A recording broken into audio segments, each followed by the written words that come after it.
We are here at Hanwell Castle, sat in the House of Diversion at the site. I'm here with Stephen Wass, who is head of the project, head of the archaeology here, and has been so for 10 years excavating at Hanwell Castle. Is that a good enough And I suppose introduction? the question that people will be wondering is, why has anyone devoted 10 years of their life to this strange little corner of North Oxfordshire?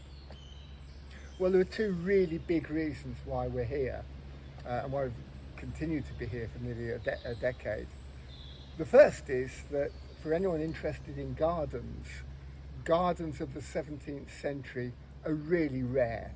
It's very unusual to find an example, even if it's as overgrown as this one, from that particular period. And this is mainly because in the 18th century, there was this huge fashion for remaking gardens. A lot of it at the hands of that individual a lot of people will have heard of, Lancelot Capability Brown. And essentially what he did is he went from country house to country house with his team of workers, and wherever they found a nice 17th century garden, they levelled it, they demolished it, and they put in kind of grass and trees and made the world safe for Jane Austen movies. So that's the first reason we're here. It's a very, very rare site. But it goes beyond that, and what we need to recall is that in the year 1675, a gentleman called Robert Plot was compiling a book called The Natural History of Oxfordshire, and as part of that book he decided to come here to Hanwell, and he wrote about what he discovered. He wrote about an individual who'd clearly become a good close personal friend, Sir Anthony Cope. Anthony Cope is resident up at the castle, and he writes about him in the most extraordinary way, because he says Sir Anthony Cope's household is in fact the real New Atlantis that my Lord Verulam only had in fancy. And what Plot is getting at here is not some weird and wonderful thing about mythical continents sunk in the Atlantic Ocean. He's referring to a book that was written by the great philosopher and experimentalist Sir Francis Bacon. And Bacon dies in 1626, and he leaves behind him the manuscript for this book, and this book is called The New Atlantis. And what Bacon suggests in this book is, if you want to make progress in science, you need to have two things.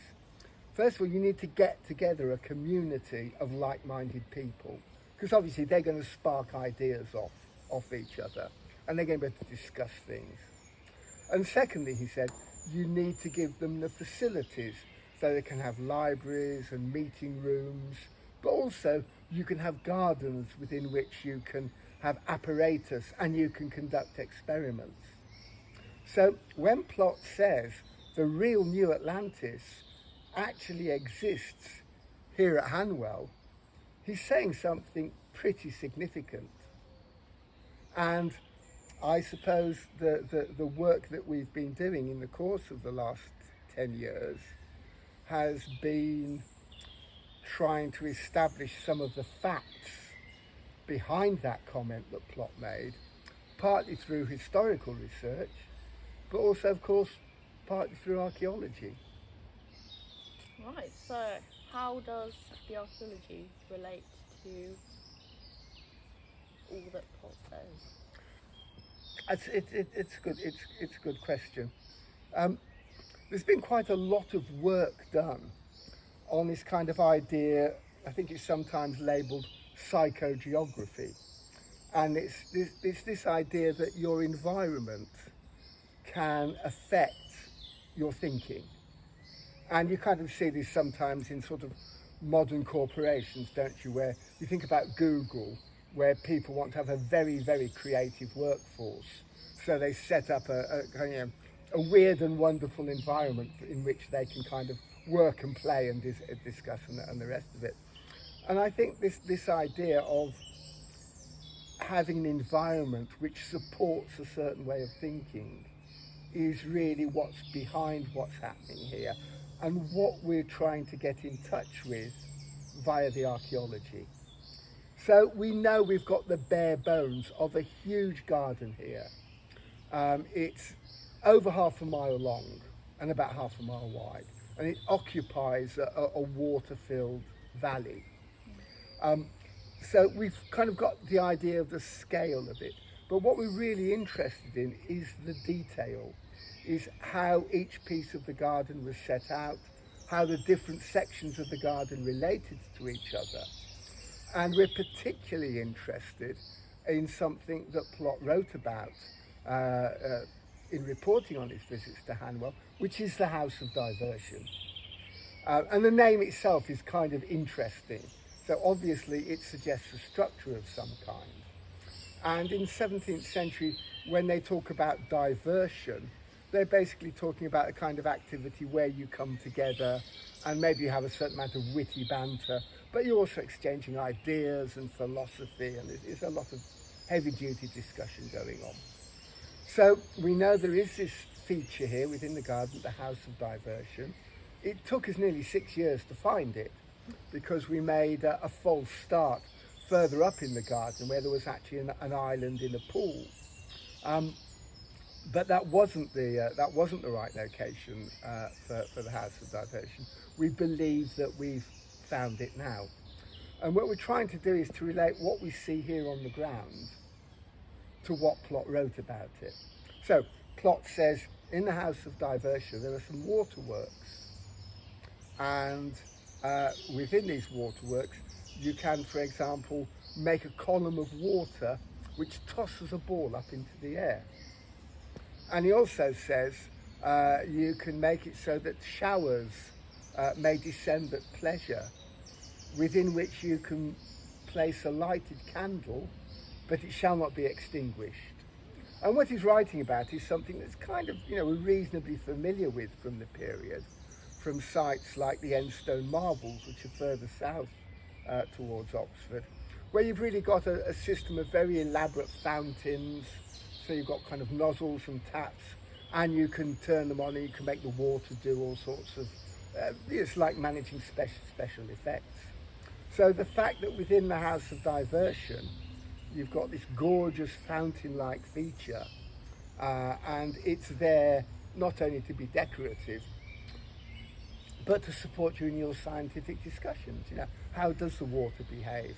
What mechanisms do we need to make this particular feature work? So trying to take that little special bit of description from Plot and tie it into this physical location is what the archaeology has really been about. And there are so many facets to it that maybe we'll touch on in a few minutes' time.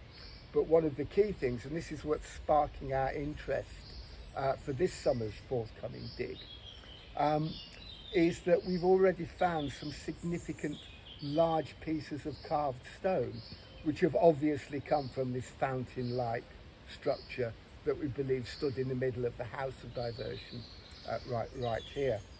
And in 1675, shortly after Plot had written about the House of Diversion, because of various family fallings out, it was demolished.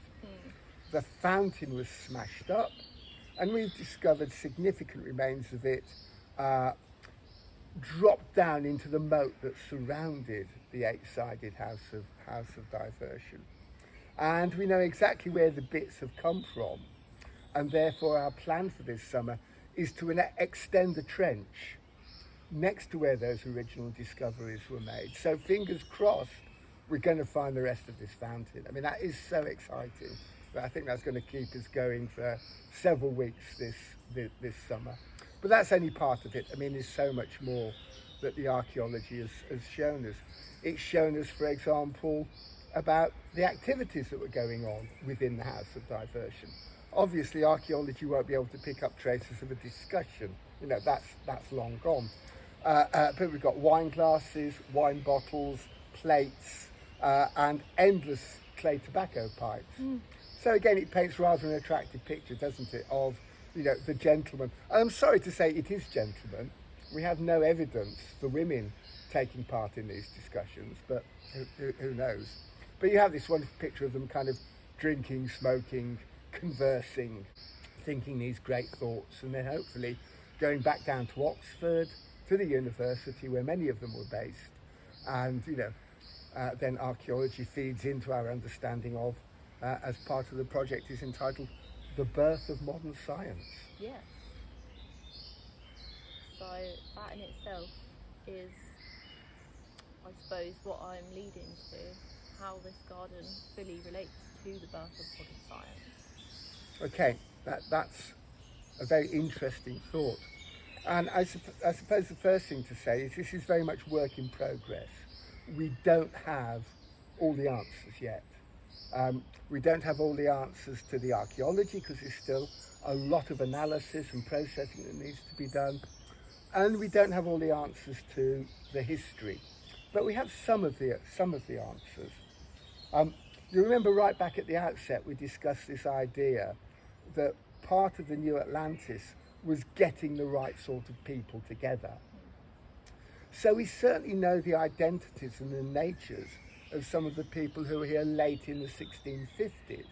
And remember, at this time, this is before the restoration of King Charles II, Parliament is still in control, the Cope family are royalists, and so, and apart from everything else, they're kind of keeping their heads down. They're living quite a modest life.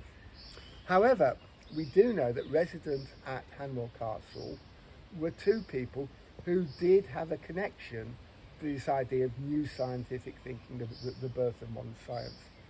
One of them was a cleric called Richard Alastry, who'd been evicted from Oxford University because of his royalist views. He's much loved down at Christ Church because he managed to save the college silver plates from the parliamentarian armies when they came pillaging by. But in the late 1650s, he'd moved on from Oxford and he was resident here at Hanwell. We know from his notebooks that he was profoundly interested in many aspects of science, one of them being astrology. Now, obviously today we think of astrology as being kind of slightly weird and wonderful, but in the 17th century, for many people, it was kind of an entry into other forms of science and mathematics and astronomy and what have you. We don't know if he was actually doing science during the late 1650s because he was rather busy working as a spy. And what he was doing was he was touring around the area, collecting money from local families who were supporting the king in exile, taking the money over to France, bringing back letters of support from, well, he was Prince Charles at that stage, obviously. And this was incredibly dangerous work. And we know that other people who were doing similar things were arrested and hung and drawn and quartered. And that, it's just not where you want to be. So it appears that he was using Hanwell almost like a safe house. In between missions, he would come back here. And interestingly, we think one of the things he was doing almost as a cover was he was also writing a book. And if anybody said, where's Richard Alastry gone? People would say, oh, he's gone off to Hanwell, he's writing his book. And of course, he may well be off on these missions. Interestingly enough, this may not mean a lot to you, but his code name was Little Richard, who happens to be a great hero of rock and roll, but that's another story entirely. Although it's not, because we're now going to move on to music, because the other resident here at Hanwell in the late 1650s is a musician called Thomas Baltzar, and he is a genius on the violin. The violin is a very modern, dynamic, go-ahead sort of instrument, and he's obviously one of the world's great players. And we're not entirely sure how he came to be living at Hanwell, but we do know that he's going down to Oxford, particularly to Wadham College, and he's doing these concerts, and all of the people in the audience, because folks are writing letters and diaries about it, they're all these great early pioneering scientific figures. So it's almost as if we're kind of establishing a social circle within which people can meet and then start exchanging ideas. What's very difficult for us from a historical point of view is we have very little evidence for these kind of activities going on from 1660, when Charles II is restored to the throne, to 1675, when Plott is using this description of Hanwell as the new Atlantis, and equally, sadly, the year in which Sir Anthony dies. For those 15 years, we don't really have much evidence for people continuing to come and meet here, and for those kind of science-focused discussions to carry on. And it may well be that during the Civil War years, Sir Anthony and his friends almost got into the habit of being secretive. You know what I mean? You know, it was just kind of thing that they did. They didn't want to sort of shout to everybody about their meetings or who was here or what they were doing. There is one tiny snippet of information, and that's that a local shepherd called John Claridge had a book published in 1672 about the weather. And you probably know there's old sayings like red sky at night, shepherd's delight. There's a whole wealth of kind of country wisdom about what signs you would look out for as far as the weather is concerned. So for a Hanwell shepherd to get a book about the weather published in London, it wouldn't happen. So we're certainly thinking that perhaps one of the things that Sir Anthony Coke did in this promotion of science was actually to work with this local shepherd, was to kind of record his wisdom about the weather, again, you know, topic of great scientific interest, and then get it published. So there's that aspect to it. But of course, the other thing which we've kind of started to take apart and look at in great detail is all the other things that Plott wrote about the gardens at Hanwell. So, for example, we've already mentioned the House of Diversion. We know that Sir Anthony had a collection of fossils because he helped Robert Plott collect them. We know that he had special trees growing in his park because they were written about. We know that he had some wonderful pieces of cutlery with polished stone handles that, according to Plott, Sir Anthony actually polished himself. So it's really got an active involvement in you know, creating beautiful objects from geology, if you want to put it that way. But the most extraordinary reference, and this is something again I hope we're going to be able to investigate in future years, is to a watermill. And somewhere within this garden, you know, possibly just a few hundred meters from where we're sitting now, is the site of this watermill. And what made it remarkable, and Plott's really specific about this, he uses the word simultaneously. So he says within this watermill there's this great engine that simultaneously can grind corn, fair enough, that's what most mills did at the time, but can also simultaneously polish stones and bore out guns. Yeah. So this is an extraordinary piece of engineering. And again, you might think, well, why put that in your garden? Well, the thing is that, remember, Sir Anthony, I believe, has always been a young man with this great passion for science and technology. So all he's really doing is celebrating his enthusiasms by putting this machinery, this device into his garden. And then, of course, he can show it off to his friends, you know. Come down to the House of Diversion, have a smoke, have a drink, have something to eat, we'll have a chat, and then we'll walk further down the garden and we'll have a look at the mill, and, you know, that will be part of the whole experience. So there are so many other features still really to sort of follow up on and track down in terms of how Sir Anthony is expressing his interest in science within this garden.